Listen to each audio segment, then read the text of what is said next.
નમસ્કાર।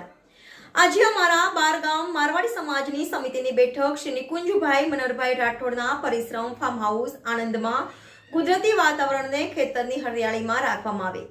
સદર મીટિંગમાં આવનાર સ્કૂલ કોલેજના પરિણામમાં સારા ટકા લાવે તે વિદ્યાર્થીઓને શું પ્રોત્સાહક ભેટ આપવી તેની ચર્ચા કરવામાં આવી તથા સારસા ગામના સ્મશાન ખાતે આગળ શું કરી શકાય તેની વિગતવાર ચર્ચા કરવામાં આવી। Reporter Ashwin Khatri, NN news, Anand.